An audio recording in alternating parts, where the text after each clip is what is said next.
Crime બ્રાન્ચની ટીમે international port પરથી તેની ધરપકડ કરી છે। કૌભાંડ બહાર આવ્યું ત્યારથી જ કાર્તિક પટેલ ફરાર હતો।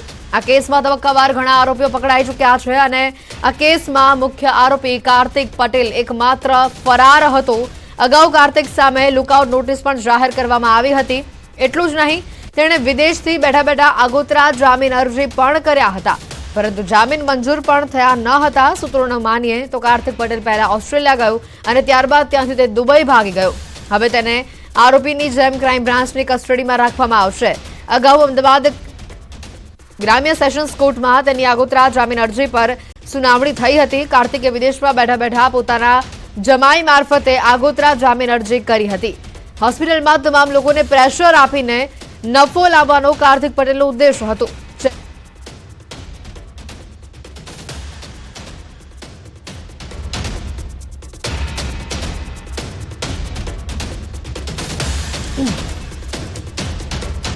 હોસ્પિટલમાં આર્થિક વ્યવહાર કાર્તિક પટેલની સૂચનાથી જ ચાલતા હોવાની માહિતી છે। થોડા દિવસો પહેલા ખ્યાતિ હોસ્પિટલ કાંડ કેસની તપાસમાં અમદાવાદ ક્રાઇમ બ્રાન્ચે સૌથી મોટો ખુલાસો કર્યો, જેમાં ખ્યાતિ હોસ્પિટલમાં પ્રધાનમંત્રી જન આરોગ્ય યોજના હેઠળ છેલ્લા 3 વર્ષમાં 3842 ઓપરેશન કરવામાં આવ્યાની માહિતી અપાઈ હતી અને તેમાં 112 દર્દીઓના ઓપરેશન દરમિયાન કે ત્યારબાદની સારવાર દરમિયાન મોત નિપજ્યાનો દાવો પણ કરવામાં આવ્યો હતો। અને આ અંગે વધુ માહિતી મેળવીશું। સંવાદદાતા ઋત્વિજ સોની અમારી સાથે સીધા જોડાઈ ચૂક્યા છે। ઋત્વિજ, જે પ્રકારની માહિતી આવી રહી છે અને ઘણા સમયથી જેની તલાશ હતી પોલીસે, આખરે કાર્તિક વિદેશથી પકડાઈ ચૂક્યો છે। અમદાવાદ એરપોર્ટથી તેને પકડી પાડવામાં આવ્યો છે। વધુ માહિતી શું, કેવા પ્રકારની પૂછપરછ તેની હાથ ધરવામાં આવે છે?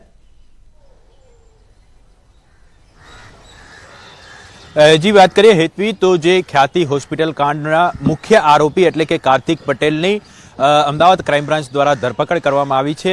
જ્યારે તે દુબઈથી પરત ફર્યો હતો ત્યારે અમદાવાદ એરપોર્ટ ઉપરથી તેને ઝડપી લેવામાં આવ્યો છે અને આ સમગ્ર મામલે હવે અમદાવાદ ક્રાઇમ બ્રાન્ચ દ્વારા વધુ કાર્યવાહી હાથ ધરવામાં આવશે।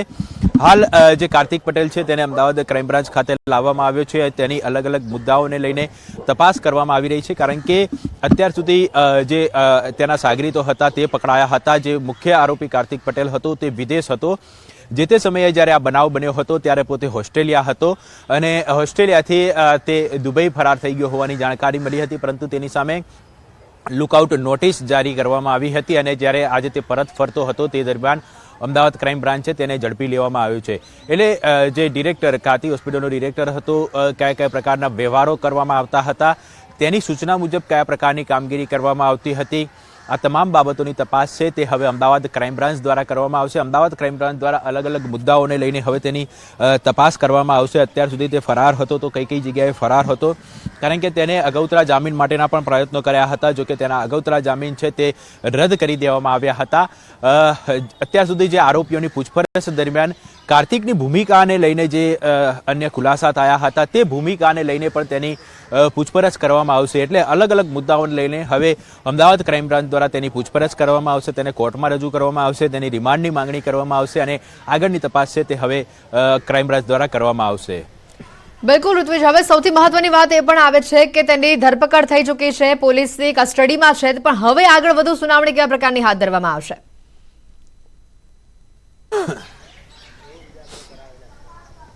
હેતવી, અલગ અલગ મુદ્દાઓને લઈને તેની તપાસ કરવામાં આવશે। સૌપ્રથમ તો તેની જે ધરપકડ કરવામાં આવી છે હવે તેને કોર્ટમાં રજૂ કરવામાં આવશે। અમદાવાદ ક્રાઇમ બ્રાન્ચ દ્વારા અલગ અલગ મુદ્દાઓને આધારે તેના રિમાન્ડની માંગણી કરવામાં આવશે। રિમાન્ડ દરમિયાન તેની પૂછપરછ કરવામાં આવશે। તેને હોસ્પિટલ પણ લઈ જવાય તેવી શક્યતા રહેલી છે, કારણ કે અગાઉના તમામ આરોપીઓને હોસ્પિટલમાં સાથે રાખીને ક્રાઇમ બ્રાન્ચ દ્વારા સર્ચ કરવામાં આવ્યું હતું। એટલે કાર્તિક પટેલ છે તેની જે કેબિન છે ઉપરાંત અને તેના ઘરે પણ તેને લઈ જઈને સર્ચ કરવામાં આવી શકે તેવી શક્યતા રહેલી છે, કારણ કે રિમાન્ડ દરમિયાન અમદાવાદ ક્રાઇમ બ્રાન્ચ દ્વારા અલગ અલગ મુદ્દાઓને લઈને તપાસ કરવામાં આવશે। તેના જે બેંક એકાઉન્ટ છે, તેના નામે કઈ કઈ મિલકતો છે, જ્વેલરી કેટલી છે, કેટલી મિલકતો વસાવી છે, આ તમામ બાબતો મેળવવા માટે અમદાવાદ ક્રાઇમ બ્રાન્ચ દ્વારા તેની પૂછપરછ કરવામાં આવશે. અને સૌપ્રથમ તો મહત્વની બાબત તો એ છે કે જે તે સમયે જ્યારે તે ડિરેક્ટર તરીકે તેની નિમણૂક કરવામાં આવી હતી ને ત્યારબાદ આખું જે કૌભાંડ સામે આવ્યું હતું, એટલે PMJAY અંતર્ગત કયા પ્રકારના કૌભાંડ રચવાનો તેઓએ જે કારસો રચ્યો હતો, એટલે પ્રી પ્લાન મુજબ આખો જે કારસો રચવામાં આવ્યો હતો અને સરકાર પાસેથી કરોડો રૂપિયા પડાવી લેવામાં આવ્યા હતા. લોકોના ઓપરેશનોના બહાને તેઓએ પૈસા પડાવ્યા હતા. એટલે આખો જે પ્લાન હતો તે પ્લાન કેવી રીતે ઘડવામાં આવ્યો હતો, આજે અગાઉ જે તેના સાગરીતો પકડાયા હતા તે સિવાય અન્ય કોઈ વ્યક્તિઓ અંદર સંડોવાયેલા છે કે કેમ તેની પર તપાસ કરવામાં આવશે. અત્યાર સુધી તે ક્યાં હતો, કોણે તેને આશરો આપ્યો હતો, આ તમામ બાબતોની તપાસ છે તે હવે અમદાવાદ ક્રાઇમ બ્રાન્ચ દ્વારા કરવામાં આવશે. પૃથ્વીજ, સુનાવણી કેવા પ્રકારની હાથ ધરવામાં આવશે તેના પર તો સૌ કોઈની નજર છે જ, પરંતુ હવે મહત્વની વાત એ પણ છે કે કયા કયા ખુલાસા તેની તપાસ દરમિયાન સામે આવે છે. કારણ કે આ વ્યક્તિ જે વિદેશમાં બેઠા બેઠા પોતાની જામીન અરજી પણ કરાવી શકતો હોય તો તેને વિદેશમાં બેઠા પોતાના વિરુદ્ધના તમામ પુરાવા નાશ કરવાનો પણ પ્રયત્ન કર્યો હશે. પણ હવે જ્યારે કસ્ટડીમાં છે ત્યારે ઘણા મોટા ખુલાસા થવાની શક્યતાઓ પણ વ્યક્ત કરવામાં આવી રહી છે.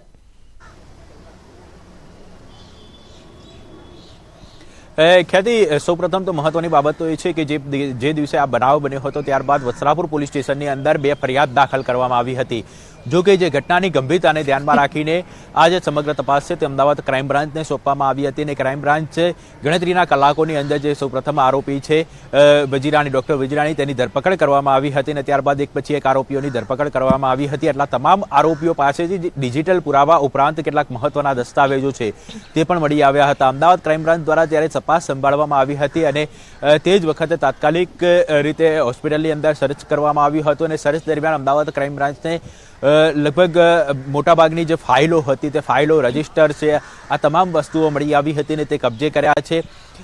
અમદાવાદ ક્રાઇમ બ્રાન્ચ દ્વારા હાલ તેનો પણ ખાસ કરીને જે વાત કરીએ તો તેનો અભ્યાસ ચાલુ છે, એટલે કે તેની તપાસ ચાલુ છે કે આખું જે કૌભાંડ કરવામાં આવતું હતું તે કૌભાંડની કોઈ પણ જગ્યાએ ક્યાંય એન્ટ્રી મળી આવી ન હતી. કારણ કે જે પણ લોકોના ઓપરેશન કરવામાં આવતા હતા તે તમામ ઓપરેશનોની નોંધ છે તે એક કાચા રજિસ્ટરની અંદર કરવામાં આવતી હતી. તેની કોઈ પાકી નોંધ અથવા તો ડિજિટલ પુરાવા તરીકે તેને કોઈ પણ પ્રકારની એન્ટ્રીઓ જોવા મળી ન હતી. એટલે અમદાવાદ ક્રાઇમ બ્રાન્ચ દ્વારા જે હોસ્પિટલ છે તો હોસ્પિટલમાંથી કેટલીક ફાઇલો ઉપરાંત મહત્વના દસ્તાવેજો છે, ઉપરાંત ડિજિટલ પુરાવા પણ એકત્ર કરવામાં આવ્યા છે. એટલે આ તમામ જે પુરાવા એકત્ર કરવામાં આવ્યા છે, ખાસ કરીને જે ફાઇલો ઉપરાંત ડિજિટલ પુરાવા છે તો તેને પણ તેમાંથી કઈ વસ્તુ ડિલીટ કરવામાં આવી છે કે કેમ, પુરાવાનો નાશ કરવાનો પ્રયત્ન કરવામાં આવ્યો છે કે કેમ, તેની પણ તપાસ કરવા માટે આ તમામ જે ડિજિટલ પુરાવાઓ છે તે ડિજિટલ જે ડિવાઇસીસ છે તે FSLમાં મોકલવામાં આવશે અને ત્યાંથી પણ જે FSLના રિપોર્ટના આધારે તપાસ કરવામાં આવશે. એટલે આરોપીઓએ જો પુરાવા સાથે કોઈ ચેડા કરવાના ભાગરૂપે કોઈ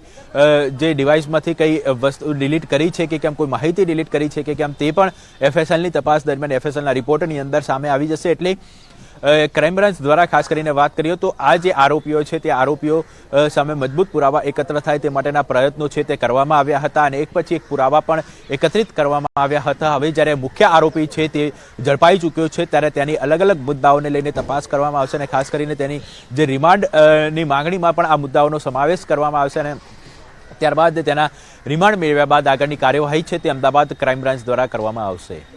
પૃથ્વીજ, થોડા રૂપિયા કમાવાની લાયમાં કે થોડા રૂપિયા જલ્દી કમાવાની લાયમાં PMJAY કૌભાંડના નામે તેણે જે આ આખું કૌભાંડ કર્યું છે અને હોસ્પિટલના લોકોને પણ પ્રેશરમાં આપીને નફો લાવવાનો કાર્તિક પટેલનો જે ઉદ્દેશ હતો, એટલે હવે કદાચ એક વાત પણ એવી પણ શક્યતાઓ છે કે જ્યારે કાર્તિક હવે પકડાઈ ચૂક્યો છે તો અન્ય જે લોકો હોસ્પિટલના સ્ટાફના કે જેને પ્રેશરમાં રાખીને તે આ કામ કરાવતો હતો તે લોકો પણ વધુ ખુલીને બહાર આવે, વધુ કોઈ જાણકારી સામે આવી શકે.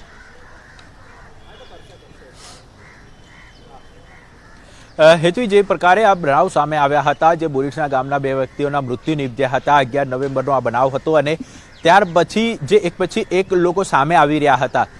ખ્યાતિ હોસ્પિટલના જે પણ સંચાલકો છે, ડોક્ટર છે, તેમના દ્વારા અનેક એવા ઓપરેશનો કરી દેવામાં આવ્યા હતા કે જેઓને એન્જિયોગ્રાફી કે એન્જિયોપ્લાસ્ટીની જરૂર ન હોય તેમ છતાં તેઓની એન્જિયોપ્લાસ્ટી કરવામાં આવી હોય, એન્જિયોગ્રાફી કરવામાં આવી હોય. મહત્વની બાબત તો એ છે કે અનેક લોકો એવા હતા કે પોતાના જે પગનો દુખાવો હોય અથવા તો હાથનો દુખાવો હોય તે માટેની ફરિયાદ લઈને હોસ્પિટલ આવ્યા હતા અને તેઓને સ્ટેન્ડ મૂકી દેવામાં આવ્યા હતા.